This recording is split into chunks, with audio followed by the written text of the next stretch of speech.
Hello class 10। आज हम अपना चैप्टर लाइफ प्रोसेस पढ़ेंगे। लाइफ प्रोसेस मतलब क्या होता है? लाइफ प्रोसेस का मतलब अपने जो हमारी लाइफ है उसको मेंटेन करना, उसको ग्रो करना। और जो ये ग्रो करते हैं वो किन एक्टिविटीज के थ्रू करते हैं? हम न्यूट्रिशन, रेस्पिरेशन, ट्रांसपोर्टेशन और एक्सक्रीशन। ये हमारी जो लाइफ प्रोसेस है इनके मतलब ये कुछ एक्टिविटीज हैं जिसकी वजह से हमारा लाइफ जो है वो मेंटेन रहती है, हम ग्रो होते हैं। ठीक, अगर न्यूट्रिशन ना हो तो हमारी लाइफ में जो है हमारे को खाना नहीं मिलेगा, है ना। और खाना नहीं मिलेगा तो हम मर जाएंगे, है ना। तो सबसे पहले तो हमें सबसे पहले क्या चाहिए? न्यूट्रिशन। न्यूट्रिशन मतलब फूड। फूड जो है वो ज्यादातर हमें कहाँ से मिलता है? प्लांट से, एनिमल से, आपको पता ही होगा। और ये जो फूड होता है वो ज्यादातर कैसा होता है? कार्बन। मेरे को 100% पता है, ज्यादातर बच्चों से अगर पूछूं कि फूड जो होता है वो कौन सा, किस बेस का होता है, का बेस क्या होता है, तो ज्यादातर बच्चे कहेंगे प्रोटीन बेस। गारंटेड। क्योंकि ज्यादातर बच्चों के दिमाग में वही है ना, मसल, प्रोटीन, है ना। लेकिन फूड हमारा कैसा होता है? Carbon base. क्यों? क्योंकि हम सब जो है वो कार्बन मॉलिक्यूल्स के बने हुए हैं, प्लांट्स कार्बन मॉलिक्यूल्स के बने हुए हैं, है ना। तो यहाँ पर देखें तो सबसे पहले हम अपना न्यूट्रिशन पढ़ते हैं। न्यूट्रिशन क्या होता है? ये जो लाइफ प्रोसेस है ना, इसकी एक्टिविटी बहुत सारे क्वेश्चन, कई बार क्वेश्चनों में आ जाता है, बच्चे कंफ्यूज हो जाते हैं लाइफ प्रोसेस कौन कौन से। ठीक, ये मेन लाइफ प्रोसेस है हमारे। और ये जो लाइफ प्रोसेस में सबसे पहला प्रोसेस है हमारा न्यूट्रिशन। न्यूट्रिशन मतलब मेथड ऑफ टेकिंग फूड। हम खाने को कैसे ले रहे हैं। ठीक, हम खाने को कैसे ले रहे हैं, इसमें ये सारे प्रोसेस आते हैं। जब हम खाना लेते हैं, अंदर लेते हैं, इंजेक्शन करते हैं। और जब खाना लेते हैं उसके बाद उसका डाइजेशन होता है, मतलब उसका पाचन होता है। फिर उसके बाद जो खाना हमने पचा लिया, उसको ऑब्जॉर्ब करते हैं। फिर एसिमिलेशन मतलब उसको यूटिलाइज किया जाता है। फिर उसके बाद इजेशन। इजेशन मतलब बाहर निकाल दिया जाता है। सिंपल, ठीक है ना। तो आपसे ये पूछे जा सकते हैं, what are the process of nutrition, पूछे जा सकते हैं। बच्चों को नहीं आते, कई बार नहीं आते, बहुत कंफ्यूज हो जाते हैं। अब देखते हैं, प्रोसेसेस तो हमने समझ लिए। तो अब देखते हैं न्यूट्रिशन के टाइप्स कौन कौन से होते हैं, खाना लेने के मेथड कौन कौन से होते हैं। पहला होता है ऑटोट्रॉपिक न्यूट्रिशन, जो आपने छोटी क्लासेस में भी पढ़ा। ऑटोट्रॉपिक न्यूट्रिशन क्या होता है? ग्रीन प्लांट्स और एनिमल, ग्रीन प्लांट्स जो है वो अपना खाना खुद बनाते हैं कार्बन डाइऑक्साइड और वाटर की मदद से।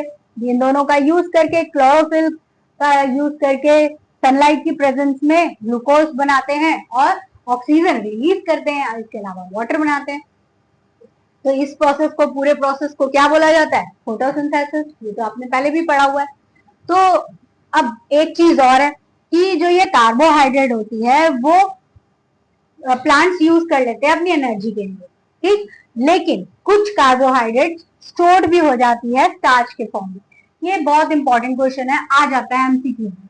इसके अलावा जो हम फूड खाते हैं, वो भी स्टोर होता है किस फॉर्म में? ग्लाइकोजन फॉर्म में। बहुत इंपॉर्टेंट पॉइंट है। तो मैंने यहाँ पर सारे जितने भी इंपॉर्टेंट पॉइंट्स है वो जरूर लिखे हैं, और कुछ नहीं लिखा, और सब बुक का कुछ नहीं लिखा है, मैंने सिर्फ इंपॉर्टेंट पॉइंट्स लिखे हैं। अब जैसे हम देखें तो ये फोटोसिंथेसिस हुआ, तो इसमें कौन कौन से इवेंट्स होते हैं? सबसे पहले हम देखते हैं, ये जो फोटोसिंथेसिस होता है इसमें सबसे पहले सनलाइट ऑब्जॉर्व की जाती है क्लोरोफिल के थ्रू। क्लोरोफिल क्या करती है? सनलाइट को ऑब्जॉर्व कर देती है। फिर ये लाइट एनर्जी केमिकल एनर्जी में चेंज होती है और वाटर मॉलिक्यूल्स जो होते हैं वो स्प्लिट हो जाते हैं हाइड्रोजन और ऑक्सीजन में। इसके बाद कार्बन डाइऑक्साइड रिड्यूस होकर कार्बोहाइड्रेट बना देती है। तो ये सारे इवेंट्स होते हैं हमारे फोटोसिंथेसिस में। वेरी वेरी वेरी इंपॉर्टेंट, ये आता है, बहुत बार आता है। लेकिन लेकिन डेजर्ट प्लांट्स जो होते हैं वो कार्बन डाइऑक्साइड रात को ही ले लेते हैं। ठीक है, जो दूसरे प्लांट्स होते हैं वो तो सनलाइट की प्रेजेंस में लेते हैं कार्बन डाइऑक्साइड, डे में लेते हैं। लेकिन जो डेजर्ट प्लांट्स होते हैं वो कार्बन डाइऑक्साइड रात को ही ले लेते हैं। क्यों? ताकि उनको वाटर लॉस ना हो। ठीक है, वो रात को ही ले लेते हैं और अपना इंटरमीडिएट बनाकर रख लेते हैं। और जब सुबह होती है तो वो क्या करते हैं? एनर्जी अब्जॉर्ब करते हैं और उस इंटरमीडिएट को वापस ग्लूकोज में चेंज कर देते हैं। तो ये जो इवेंट्स है हमारे प्लांट्स के, वो डेजर्ट प्लांट्स में थोड़ा डिफरेंट तरीके से होता है। तो ये question very very very important है, डेजर्ट प्लांट्स का पूछा जाता है, बहुत इंपॉर्टेंट है। ये जितने भी पार्ट मैंने बताए हैं सारे इंपॉर्टेंट है। अब आगे देखते हैं। अब देखते हैं फोटोसिंथेसिस में ही हमारे जो क्लोरोफिल जी होते हैं वो कहाँ होते हैं, वो होते हैं क्लोरोप्लास्ट में। वो क्लोरोप्लास्ट में होते हैं। क्लोरोप्लास्ट क्या होता है, ग्रीन डॉट, जो लीफ के ऊपर छोटे छोटे ग्रीन डॉट्स होते हैं उन्हें बोलते हैं क्लोरोप्लास्ट। क्लोरोफिल जो है उनका काम मेन क्या होता है, सनलाइट को ऑब्जॉर्व करना। इसके अलावा लीफ पर एक छोटे छोटे छेद भी होते हैं, टाइनी पोर्स भी होते हैं, जिन्हें बोलते हैं स्टोमेटा। जो छोटे छोटे छेद होते हैं उन्हें बोलते हैं स्टोमेटा, जो ग्रीन डॉट्स होते हैं उन्हें बोलते हैं क्लोरोप्लास्ट। कंफ्यूज मत होना, ठीक। यहाँ पे स्टोमेटा का काम क्या होता है, गैसेस को एक्सचेंज करना, ट्रांसपिरेशन करना। ट्रांसपिरेशन क्या होता है, loss of water vapour from leaf through stomata. मतलब वाटर वेपर का लॉस जो होता है वो जो स्टोमेटा के थ्रू होता है उसे बोलते हैं ट्रांसपिरेशन। और ट्रांसपिरेशन के थ्रू जो है वो एक सक्शन पुल बनता है, जिससे जो पानी है वो वापस ऊपर आता है, ठीक। तो यहाँ पर मेन काम जो है वो स्टोमेटा का ट्रांसपिरेशन और एक्सचेंज ऑफ गैस है। अब स्टोमेटा को बंद और खोलने का काम कौन करता है, वो गार्ड सेल करते हैं। गार्ड सेल का काम क्या होता है, स्टोमेटा को ओपनिंग और क्लोजिंग करना। जब पानी गार्ड सेल के अंदर भर जाता है तो वो स्वेल हो जाते हैं और ओपन हो जाते हैं, और जब पानी वहां से सूख जाता है, खत्म हो जाता है, तो वो श्रिंक हो जाते हैं, क्लोज हो जाते हैं। अब देखते हैं हम हेट्रोट्रोपिक न्यूट्रिशन। अभी तक तो हम फोटोट्रोपिक न्यूट्रिशन देख रहे थे, अब देखते हैं हेट्रोट्रोपिक न्यूट्रिशन। हेट्रोट्रोपिक न्यूट्रिशन में क्या होता है कि जो ऑर्गेनिज्म है वो दूसरे पर डिपेंड रहते हैं अपने फूड के लिए। वो खुद से खाना तो बना नहीं सकते, तो वो प्लांट से या एनिमल से अपना खाना लेते हैं। तो यहाँ पे सम ऑर्गेनिज्म जो है वो कुछ ऑर्गेनिज्म होते हैं जो बाहर ही खाने को बाहर ही ब्रेक डाउन करते हैं, फिर अंदर ऑब्जॉर्व करते हैं। मतलब पहले डाइजेशन यहाँ बाहर ही हो जाता है, ब्रेक डाउन हो जाता है, और उसके बाद उसको ऑब्जॉर्व किया जाता है अंदर। तो वो कौन कौन से होते हैं, वो होते हैं जैसे कि ब्रेड मोल्ड, यीस्ट और आपके मशरूम। इसके अलावा कुछ ऑर्गेनिज्म होते हैं जो पूरा को पूरा खाना गटक जाते हैं, है ना।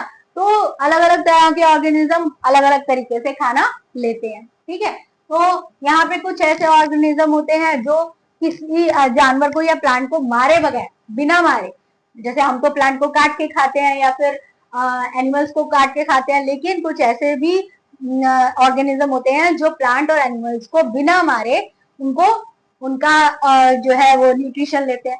जैसे फॉर एग्जाम्पल आपका कसकटा हो गया, टिक्स हो गया। टिक्स क्या होते हैं, जो कुत्तों में होते हैं ना छोटे छोटे से, क्या कहते हैं ऑर्गेनिज्म, लाइफ, जो आपके सिर में जुएं होती हैं ऐसे।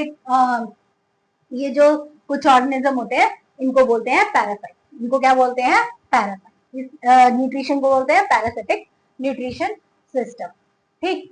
अब देखते हैं कुछ यूनिसेलुलर ऑर्गेनिज्म कैसे अपना न्यूट्रिशन लेते हैं। उनमें आते हैं हमारा अमीबा और पैरामीशियम। अमीबा जो होता है वो क्या करता है, अपने जो फॉल्स फीट है, अपने मतलब उसका कोई शेप नहीं होती है, वो क्या करता है कि अपने जो है फीट्स बना लेता है, फॉल्स फीट। उन्हें बोलते हैं स्यूडोपोडिया। स्यूडोपोडिया से अपने खाने को ले लेता है, ऐसे वो एनगल्फ कर लेता है। और जैसे ही वो फूड को लेता है तो वो डाइजेस्ट कहाँ करता है, फूड वैक्यूल में। और जब डाइजेस्ट हो जाता है फूड तो वो साइटोप्लाज्म में चला जाता है, डिफ्यूज हो जाता है।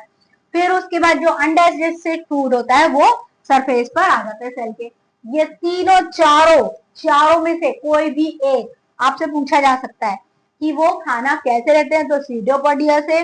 डाइजेस्ट कहाँ करते हैं, फूड वैक्यूल में। और फूड जो है डिफ्यूज कहाँ होता है, साइटोप्लाज्म में। और अनडाइजेस्टेड फूड कहाँ जाता है, वो सरफेस ऑफ द सेल पर बाहर निकाल दिया जाता है। समझ में आ रही है, ये आपका अलग अलग तरह से भी आ सकता है और अमीबा का डायरेक्ट भी आ सकता है। तो बहुत बहुत इंपॉर्टेंट पॉइंट है। इसके बाद है पैरामीशियम। पैरामीशियम जो है उनके स्यूडोपोडिया होता है, इसमें पी साइलेंट है, ठीक है। पैरामीशियम जो है वो सीलिया होते हैं। सीलिया हेयर लाइक स्ट्रक्चर होता है, हेयर से वो अपने खाने को अंदर ले लेते हैं, ठीक। और जो ये डाइजेस्टेड फूड, इनका भी फूड वैक्यूल में जाता है, ये भी साइटोप्लाज्म में जाता है, और इसका भी अनडाइजेस्टेड फूड बाहर ऐसे ही आ जाता है। तो दोनों में सेम चीज है, बस एक चेंज डिफरेंट क्या है, या स्यूडोपोडिया या सीलिया, ठीक है। समझ में आ गई। आप देखते हैं प्लांट्स का हमने देख लिया, प्लांट्स में कैसे न्यूट्रिशन होता है, और माइक्रोनिज्म में कैसे न्यूट्रिशन होता है। आप देखते हैं हमारे ह्यूमन बींग्स में कैसे न्यूट्रिशन होता है। ह्यूमन बींग्स में न्यूट्रिशन सबसे पहले हमारा इंजेक्शन होता है। न्यूट्रिशन में सबसे पहला काम क्या होता है, इंजेक्शन। इंजेक्शन मतलब खाने को अंदर लेना। तो सबसे पहले हम खाना अंदर कहाँ से लेते हैं, माउथ से, ठीक है। तो माउथ से खाना हम अंदर ले लेते हैं। इसके बाद हमारा डाइजेशन भी माउथ में ही स्टार्ट हो जाता है। माउथ में हमारे टीथ जो है वो क्या करते हैं, फूड को क्रश कर देते हैं। उसके बाद हमारी टंग जो है फूड में सलाइवा मिक्स करती है, जिससे हमारा फूड जो है वो वेट हो जाता है, गीला हो जाता है, जिससे वो आसानी से स्वेलो हो सके। अब हमारे माउथ की ही लाइनिंग में सेलिवरी ग्लैंड्स होते हैं जो क्या निकालते हैं, सेलिवरी एमिलेस निकालते हैं। सेलिवरी एमिलेस का क्या काम होता है, ये क्या करता है, हमारे स्टार्च को, जो फूड में स्टार्च होता है उसको सिंपल शुगर में कन्वर्ट कर देता है। इसके बाद खाना जो है हमारे कहाँ जाता है, फूड पाइप में। फूड पाइप को इसोफेगस भी बोलते हैं। यहाँ से हमारा खाना जो है, मसल्स होती है यहाँ पर, वो क्या होती रहती है, कॉन्ट्रैक्ट होती रहती है रिदमिकली, और हमारा खाना धीरे धीरे नीचे पुश होता रहता है। इस मूवमेंट को क्या बोलते हैं, पेरिस्टाल्टिक मूवमेंट। पेरिस्टाल्टिक मूवमेंट होते होते ये खाना हमारा कहाँ पहुंचता है, स्टमक में पहुंचता है। स्टमक में हमारे गैस्ट्रिक ग्लैंड्स होते हैं। अब ये गैस्ट्रिक ग्लैंड 3 तरह की चीजें निकालते हैं, हाइड्रोक्लोरिक एसिड, पैप्सिन और म्यूकस। हाइड्रोक्लोरिक एसिड का काम क्या होता है, हमारे खाने को एसिडिक बनाना, ताकि जो पैप्सिन है वो अपना काम कर सके। ठीक है, इसके अलावा ये जो हाइड्रोक्लोरिक एसिड है, हमारे अगर खाने में बैक्टीरिया चला जाता है तो उसे भी मार देता है। इसके अलावा जो पैप्सिन है वो क्या करता है, प्रोटीन का डाइजेस्ट करता है। म्यूकस क्या करता है, हमारे स्टमक की लाइनिंग को एसिड से बचाता है। जो हमारे स्टमक में इतना सारा हाइड्रोक्लोरिक एसिड निकल रहा है उसको बचाता है, उससे हमारे स्टमक को बचाता है। ठीक, अब देखते हैं हमारा खाना जो है वो स्टमक से कहाँ पहुंच गया, स्मॉल इंटेस्टाइन में। अब स्मॉल इंटेस्टाइन नाम तो बहुत छोटा सा है, लेकिन बहुत बड़ी होती है। स्मॉल इंटेस्टाइन हमारी सबसे बड़ी होती है, और जबकि ये हर्बीवोरस में बड़ी होती है और कार्निवोरस में छोटी होती है। ठीक, तो जो स्मॉल इंटेस्टाइन है वहां पे 3 जगह से जूसेस निकलते हैं। पहला लीवर, दूसरा पैनक्रियास, तीसरा इंटेस्टाइनल लाइनिंग जो होती है वहां से भी जूसेस निकलते हैं। तो ये जूसेस क्या करते हैं, ये खाने को डाइजेशन में मदद करते हैं। ये जूसेस होते हैं एंजाइम, एंजाइम्स जो हमारे खाने को डाइजेशन करते हैं। ठीक, सबसे पहला जूस हमारा कहाँ से निकलता है, लीवर से। लीवर से हमारा बाइल जूस निकलता है। वो क्या करता है, हमारा जो एसिडिक फूड है उसको अल्कलाइन बना देता है। जो एसिडिक फूड है, जो हमारे यहाँ पर एसिडिक फूड था जो स्टमक में, वो जब स्मॉल इंटेस्टाइन में पहुंचता है तो उसका बाइल जूस जो है जो लीवर से निकलता है और कहाँ स्टोर होता है, गॉल ब्लैडर में। ठीक, लीवर से निकलता है और गॉल ब्लैडर में स्टोर होता है। तो ये क्या करता है, ये हमारे फूड को अल्कलाइन बना देता है। इसके अलावा जो हमारे फैट्स होते हैं, फैट को वो बहुत बड़े बड़े ग्लोब्यूल्स की तरह होते हैं, उनको छोटे छोटे ड्रॉपलेट्स में कन्वर्ट कर देता है। फिर दूसरी तरह के जूसेस होते हैं हमारे पैनक्रियाटिक जूसेस। वो 3 तरह के हैं। वो जो पैनक्रियाटिक जूसेस हैं वो तीन जूसेस हैं। कौन कौन से, एमिलेस, ट्रिप्सिन और लिपास। एमिलेस का काम होता है कार्बोहाइड्रेट को डाइजेस्ट करना, ट्रिप्सिन का काम होता है प्रोटीन को डाइजेस्ट करना, और लिपास का काम होता है फैट को डाइजेस्ट करना। इसके बाद हमारे इंटेस्टाइनल जूसेस, अब इनका काम होता है लास्ट में सारा कुछ अच्छी तरह से फाइनल डाइजेस्ट कर देना। तो ये कार्बोहाइड्रेट को फाइनल ग्लूकोज में कन्वर्ट कर देते हैं, प्रोटीन को अमीनो एसिड में, और फैट को फैटी एसिड और ग्लूकोज में कन्वर्ट कर देते हैं। अब हमारा डाइजेशन प्रोसेस कंप्लीट हो गया। ठीक, तो यहां तक हमारा क्या हुआ, डाइजेशन प्रोसेस। सबसे पहले हमारा बाइल जूस ने काम किया, फिर उसके बाद पैनक्रियाटिक जूसेस ने काम किया, फिर इंटेस्टाइनल जूसेस ने पूरी तरह से फाइनल डाइजेशन कर दिया। समझ में आया। अब इसके बाद अब्जॉर्प्शन होता है। अब्जॉर्प्शन का काम कौन करता है, हमारी विली। विली कहाँ होती है, विली हमारे स्मॉल इंटेस्टाइन की ही लाइनिंग में होती है, इनर लाइनिंग में होती है। ठीक, ये कैसी होती है, फिंगर लाइक प्रोजेक्शन होती है। ये क्या करती है, पूरे हमारे जो एरिया है, पूरा सरफेस एरिया, उसको बढ़ा देती है, इंक्रीज कर देती है, जिससे आसानी से अब्जॉर्प्शन हो सके। ठीक, तो ये अब्जॉर्प्शन कहाँ हो जाता है, हमारी जो ये विलीज होती है इसमें ब्लड कैपिलरीज होती है। ब्लड कैपिलरीज में सारा जितने भी न्यूट्रिएंट होते हैं, ये जो सारे न्यूट्रिएंट है हमारे, वो सब कहाँ चले जाते हैं, हमारे ब्लड में चले जाते हैं, और हमारे पूरे बॉडी के हर सेल तक पहुंच जाते हैं। ठीक, ब्लड हमारा क्या करता है, सारे बॉडी के सेल तक हमारे खाने को, जो हमारा ऑब्जॉर्ब न्यूट्रिएंट है उनको पहुंचा देता है। अब इसके बाद जो थोड़ा बहुत वाटर है और मिनरल्स है वो कहाँ पर एब्जॉर्ब होते हैं, हमारे लार्ज इंटेस्टाइन में। इसके बाद जो भी हमारा अनडाइजेस्टेड वेस्ट है वो कहाँ चला जाता है, एनएस में, और एनएस के थ्रू बाहर निकल जाता है। और ये जो सारा मटेरियल है इसको जो ये हमारा एग्जिट है उसको कौन कंट्रोल करता है, एनल स्फिंक्टर। ठीक, तो यहाँ पर हमारा डाइजेशन पूरी तरह से खत्म हो गया, एब्जॉर्प्शन हो गया, एसिमिलेशन हो गया, और इसके बाद ये क्या कहते हैं इसको, इजेशन, मतलब एग्जिट भी हो गया बाहर। ठीक, अभी तक पढ़ा न्यूट्रिशन के बारे में, अब पढ़ते हैं रेस्पिरेशन के बारे में। रेस्पिरेशन क्या होता है, ग्लूकोज का ब्रेकडाउन। ग्लूकोज का ब्रेकडाउन होता है और एनर्जी रिलीज होती है, इसे हमें बोलते हैं रेस्पिरेशन। ये प्रोसेस हमारा रेस्पिरेशन होता है। इस रेस्पिरेशन में हमारे जो एटीपी के मॉलिक्यूल्स बनते हैं, इस रेस्पिरेशन में हमारी जो एनर्जी रिलीज होती है वो किस फॉर्म में होती है, एटीपी मॉलिक्यूल्स के फॉर्म में। इसको क्या बोलते हैं, फुल फॉर्म क्या होती है इसकी, एडिनोसाइन ट्राइफॉस्फेट। इसको एक करेंसी के फॉर्म में कहा जाता है, ये करेंसी कही जाती है। जैसे हम कोई चीज खरीदते हैं तो हम पैसे देते हैं, हमें चीज मिल जाती है, ऐसे ही एटीपी मॉलिक्यूल से हमें एनर्जी मिल जाती है। ठीक, तो ये ग्लूकोज जो है उसका ब्रेकडाउन, जो ग्लूकोज है उसका ब्रेकडाउन ऑफ ग्लूकोज जो होता है वो 2 स्टेप्स में होता है। ग्लूकोज का ब्रेकडाउन जो है वो किस स्टेप्स में होता है, 2 स्टेप्स में होता है। पहला स्टेप क्या होता है, साइटोप्लाज्म में। सबसे पहले जो है ग्लूकोज साइटोप्लाज्म में टूटता है, उसमें 6 कार्बन जो मॉलिक्यूल्स होते हैं ग्लूकोज के, वो 2 पायरुवेट में डिवाइड हो जाते हैं, 2 पायरुवेट बन जाते हैं जिसमें 3-3 कार्बन होते हैं, हर एक पायरुवेट में 3 कार्बन होते हैं और एनर्जी रिलीज होती है। फिर सेकंड स्टेप होता है, सेकंड स्टेप में क्या होता है, पायरुवेट ब्रेकडाउन होता है और इसमें भी 3 केसेस होते हैं। पायरुवेट जो है बना है यहाँ पर ग्लूकोज से पायरुवेट बना है, अब ये पायरुवेट भी ब्रेक डाउन होगा। उसके 3 केसेस क्या है, पहला ऑक्सीजन एब्सेंट हो, ऑक्सीजन एब्सेंट हो वो किस फॉर्म में कब हो सकता है, यीस्ट ऑर्गेनिज्म में। जो यीस्ट है वो एक ऑर्गेनिज्म है, ठीक। तो यीस्ट ऑर्गेनिज्म में ये जो है ऑक्सीजन की जो इसको जरूरत नहीं होती है पायरुवेट को ब्रेक डाउन करने के लिए, ये पायरुवेट को ब्रेक डाउन कर लेता है बिना ऑक्सीजन के और क्या बनाता है, इथेनॉल और कार्बन डाइऑक्साइड और एनर्जी।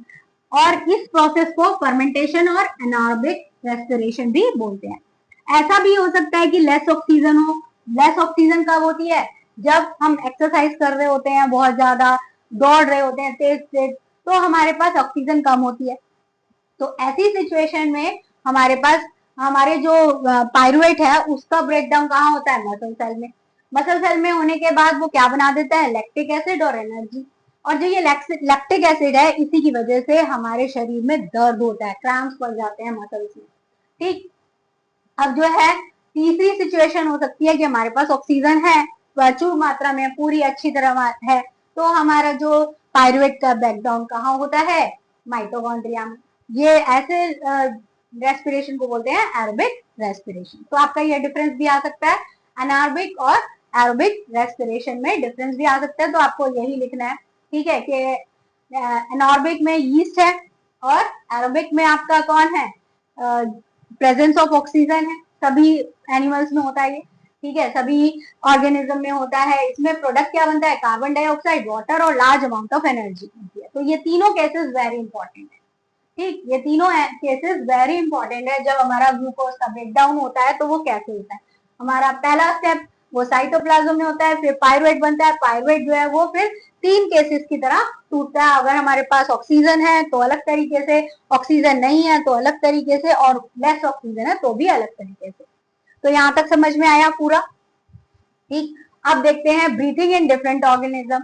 और जो अलग अलग ऑर्गेनिज्म है वो अलग अलग तरीके से सांस लेते हैं, जैसे फिश है वो गिल से, प्लांट्स हैं स्टोमेटा से गैसेस का एक्सचेंज करते हैं, और इसके अलावा हम लोग लंग्स से करते हैं, है ना। तो जो प्लांट्स हैं उनका गैसेस का एक्सचेंज जो होता है वो डे में क्या कैसा होता है, डे में कार्बन डाइऑक्साइड लेते हैं और ऑक्सीजन छोड़ते हैं। क्यों, क्योंकि वो फोटोसिंथेसिस कर रहे होते हैं, रेस्पिरेशन करते हैं, लेकिन उससे ज्यादा वो फोटोसिंथेसिस कर रहे होते हैं। नाइट को क्या होता है, वो ऑक्सीजन लेते हैं, उल्टा ऑक्सीजन लेते हैं और कार्बन डाइऑक्साइड छोड़ते हैं। क्यों, क्योंकि उस वक्त वो सिर्फ रेस्पिरेशन कर रहे होते हैं, फोटोसिंथेसिस तो कर नहीं रहे होते हैं। तो अब देखते हैं ह्यूमन का रेस्पिरेटरी पार्ट से, ह्यूमन में जो है वो कैसे जाती है, हवा कैसे अंदर जाती है, कैसे ऑक्सीजन अंदर पूरी बॉडी को मिलती है और कैसे कार्बन डाइऑक्साइड बाहर निकलती है। तो देखो सबसे पहले कैसे जाती है, सबसे पहले हमारे नाक के नॉस्ट्रल से हमारी हवा अंदर जाती है, वहां पर हेयर जो है वो एयर को फिल्टर करते हैं और म्यूकस भी इसी प्रोसेस में उसकी पूरी हेल्प करता है। इसके बाद जो है हमारा गला, थ्रॉट, थ्रॉट के नीचे एक होता है ट्रैकिया, ट्रैकिया में जो होते हैं वो कार्टिलेज के रिंग्स होते हैं, कार्टिलेज के गोल गोल रिंग्स होते हैं, जिससे एयर पैसेज जो है वो कोलैप्स ना हो, मतलब जो पूरा एयर पैसेज है वो पिचक ना जाए। जब हवा ना हो तो पिचक जाती है ना, बॉटल कभी देखा, तो बॉटल पिचक जाती है हवा ना हो, तो अगर हवा ना हो तो वो एकदम कोलैप्स ना हो, उसके लिए वो कैसे होते हैं, उसमें रिंग्स होते हैं, रिंग्स ऑफ कार्टिलेज, ये बहुत इंपॉर्टेंट है, आता है, ठीक। इसके बाद जो एयर है वो कहाँ जाती है, लंग्स में, और लंग्स में जो है हमारी बहुत छोटी छोटी ट्यूब्स होती हैं, जिसमें छोटे छोटे बैलून्स लाइक स्ट्रक्चर्स होते हैं, जिनको कहते हैं एल्वोलाई। एल्वोलाई क्या करते हैं, गैसेस को एक्सचेंज करने के लिए पूरा सरफेस एरिया देते हैं उनको, तो वहां पर गैस एक्सचेंज होता है एल्वोलाई। ठीक, तो एल्वोलाई में गैस एक्सचेंज कैसे होता है, जो ऑक्सीजन आई हमारे अंदर, बाहर बाहर से ऑक्सीजन आई, वो एल्वोलाई में गई और एल्वोलाई से वो ब्लड में पहुंच जाती है। ऐसे ही कार्बन डाइऑक्साइड ब्लड से एल्वोलाई में आती है और बॉडी से बाहर पहुंच जाती है ना। तो यहाँ इस तरीके से गैसेस का एक्सचेंज होता है एल्वोलाई में। पहले हमारी ऑक्सीजन आई, वो एल्वोलाई में आई और वो कहाँ चली गई, बॉडी में, और फिर बॉडी से हमारी कार्बन डाइऑक्साइड वो एल्वोलाई में आई और फिर वो बाहर चली गई। ये जो ऑक्सीजन है वो हमारी बॉडी में कैसे पहुंचती है, हीमोग्लोबिन के थ्रू। हीमोग्लोबिन जो है हमारा रेड ब्लड सेल्स में होता है, ये क्या करता है, इस ऑक्सीजन को अपने साथ बाइंड कर लेता है और फिर लंग से बॉडी के सेल्स में पहुंचा देता है। इसके बाद जो कार्बन डाइऑक्साइड होती है वो वाटर में सॉल्युबल होती है, इसलिए ये ब्लड में डिजोल्व फॉर्म में ही पूरी बॉडी में पहुंच जाती है। आई थिंक अब आपको समझ में आ गया होगा पूरा रेस्पिरेशन। ठीक, अब आगे बढ़ते हैं। तो अभी हम पढ़ चुके हैं किस चीज के बारे में, न्यूट्रिशन के बारे में। लाइफ प्रोसेस का सबसे पहले पढ़ा हमने न्यूट्रिशन, फिर पढ़ा रेस्पिरेशन, अब पढ़ते हैं ट्रांसपोर्टेशन। ट्रांसपोर्टेशन भी जरूरी है हमारी बॉडी में, अगर खाना हमने खाया है तो पूरी बॉडी तक पहुंचना जरूरी है, और वो कौन पहुंचाता है, हमारा ब्लड पहुंचाता है, हमारा हार्ट पहुंचाता है, और इसके अलावा ब्लड वेसल्स। ठीक, तो ये तीनों चीजें हमारे ट्रांसपोर्टेशन में मदद करती है। तो सबसे पहले पढ़ते हैं ब्लड के बारे में। ब्लड के 4 कंपोनेंट होते हैं, plasma, red blood cells, white blood cells और प्लेटलेट्स।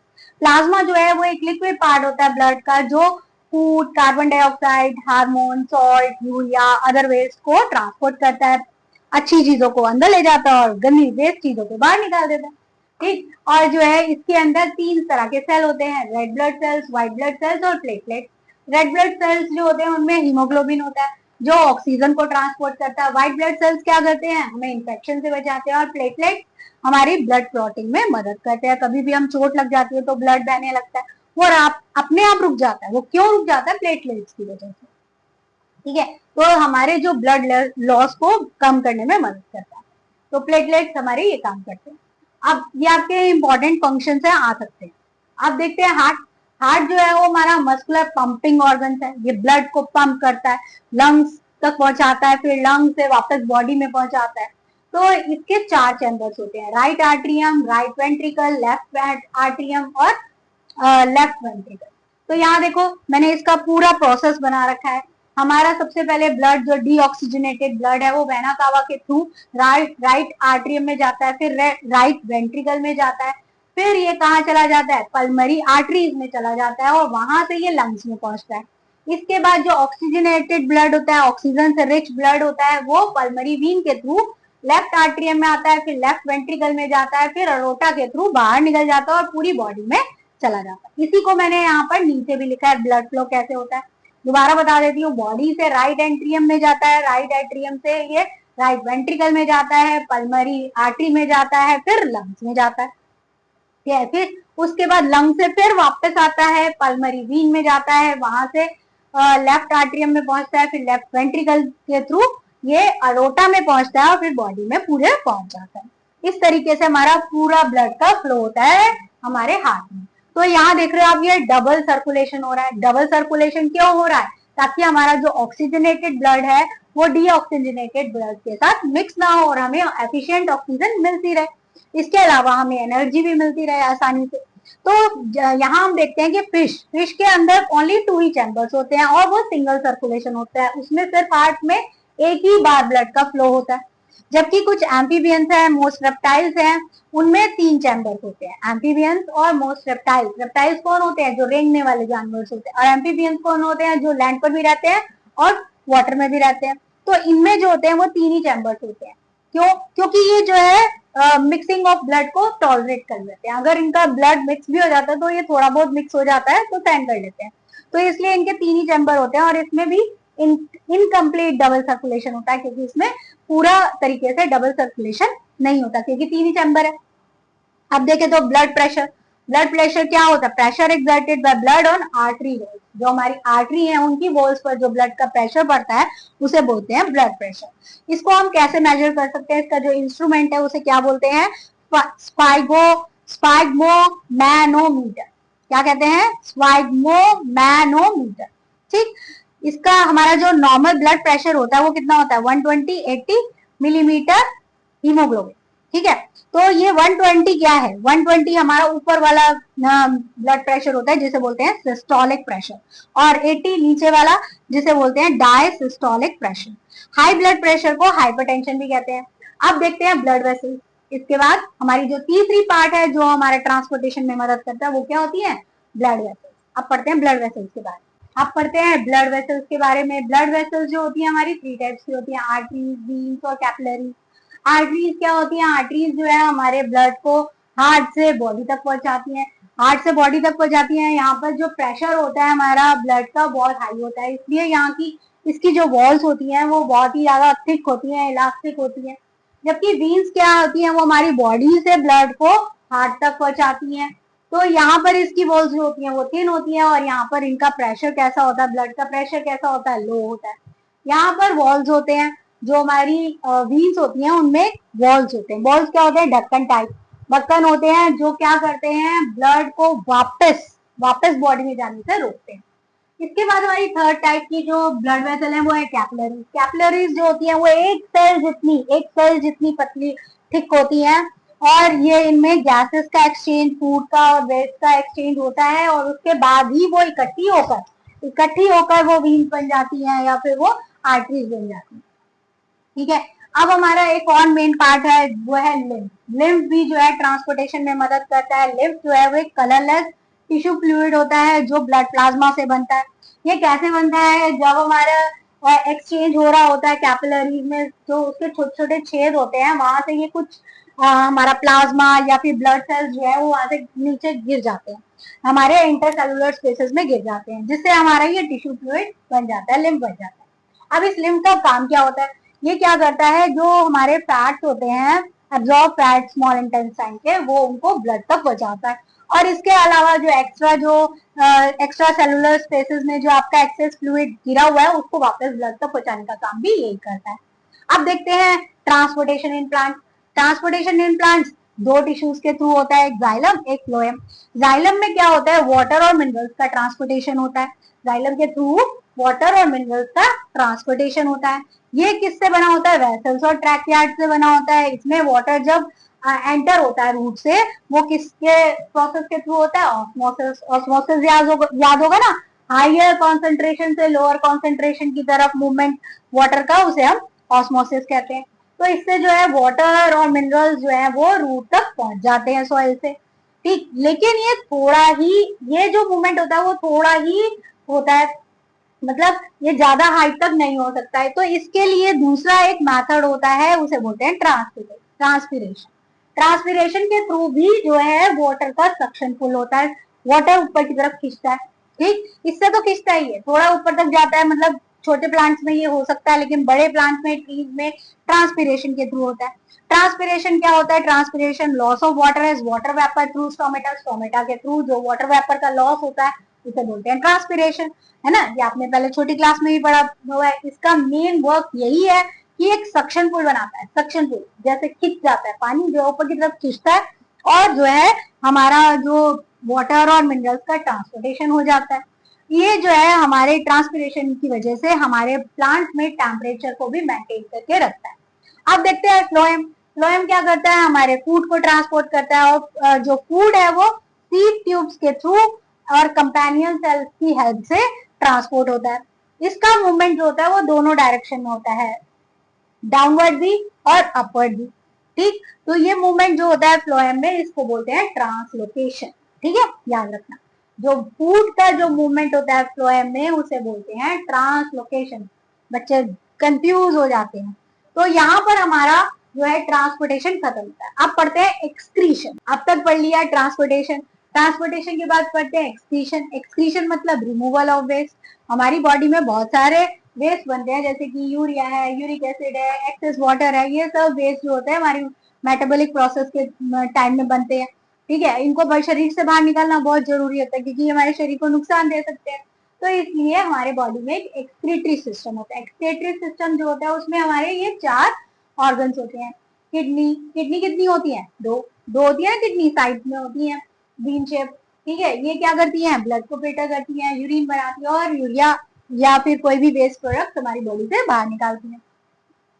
दूसरा हमारा ऑर्गन होता है यूरेटर। यूरेटर क्या करता है, यूरेटर भी दो होते हैं, पाइप्स होती हैं, है ना, जो क्या करती हैं, यूरिन को कहाँ ले जाती हैं, यूरिनरी ब्लैडर में। यूरिनरी ब्लैडर में ये जो यूरिन है वो थोड़ा सा थोड़े टाइम के लिए स्टोर होता है, टेम्पररी, और फिर उसके बाद ये हमारा जब भी जरूरत होती है तो ये यूरेथ्रा के थ्रू रिमूव हो जाता है। अब हमारी किडनीज में बहुत सारे नेफ्रॉन्स होते हैं, लाखों की संख्या में नेफ्रॉन्स होते हैं, जो क्या करते हैं, फिल्टर करते हैं हमारे ब्लड से, ब्लड को फिल्टर करते हैं, ठीक है। तो उनमें जो पार्ट होते हैं वो उन पार्ट से क्या हमारा जो है यूरिन बनता है। सबसे पहले हमारा है ग्लोमरल्स। ग्लोमरल्स क्या करते हैं, ब्लड को फिल्टर करते हैं। इसके बाद बोमन्स कैप्सूल। बोमन्स कैप्सूल क्या करते हैं, उस फिल्ट्रेट को कलेक्ट कर लेते हैं। फिर है रीनल ट्यूबल्स। रीनल ट्यूबल्स क्या करते हैं, जो यूजफुल सब्सटेंसेस होते हैं उनको रीअब्सॉर्ब कर लेती है, और फिर हमारा लास्ट में यूरिन बन जाता है। अब यूरिन बनने के बाद जो है, जो ये कलेक्टिंग डक्ट्स हैं, वो यूरिन को कैरी करके यूरेटर तक पहुंचा देती है। फिर यूरेटर से वो यूरिनरी ब्लैडर में, फिर यूरेथ्रा में जाकर बॉडी से बाहर निकल जाता है। ठीक, तो इस तरीके से हमारा पूरा फिल्ट्रेशन होता है ब्लड से, और हमारा यूरिन शरीर से बाहर निकल जाता है। अब देखते हैं किडनी फेलियर। कई लोगों का किडनी जो है वो खराब हो जाता है, जिसकी वजह से उनका हीमोडायलिसिस होता है। हीमोडायलिसिस मतलब आर्टिफिशियल प्योरिफिकेशन, मतलब हम ब्लड को आर्टिफिशियल तरीके से प्योर करते हैं। इसका किसके थ्रू प्योर किया जाता है, डायलिसिस मशीन के थ्रू। ठीक, तो यहाँ पर हमने देख लिया पूरा एक्सक्रीशन और कैसे होता है एक्सक्रीशन, और हमने किडनी फेलियर में भी देख लिया कैसे हम जो है उसको साफ कर सकते हैं। अब देखते हैं प्लांट्स में एक्सक्रीशन। प्लांट्स भी एक्सक्रीशन करते हैं, प्लांट्स भी अपने वेस्ट प्रोडक्ट्स को बाहर निकालते हैं। किसके थ्रू बाहर निकालते हैं, स्टोमेटा के थ्रू बाहर निकालते हैं, या उनके छोटे छोटे पोर्स होते हैं उनके थ्रू वो बाहर निकालते हैं। उनके पास किडनी तो होती नहीं है, ठीक, तो वो सॉइल में भी, जैसे कि सॉइल में भी वेस्ट को बाहर निकालते हैं रूट्स के थ्रू।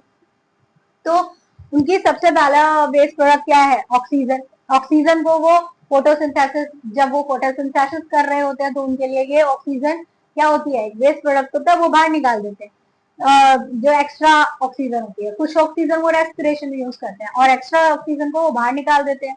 इसके अलावा कार्बन डाइऑक्साइड को भी जब वो रेस्पिरेशन कर रहे होते हैं तो एक्स्ट्रा कार्बन डाइऑक्साइड होती है, उसको भी बाहर निकालते हैं।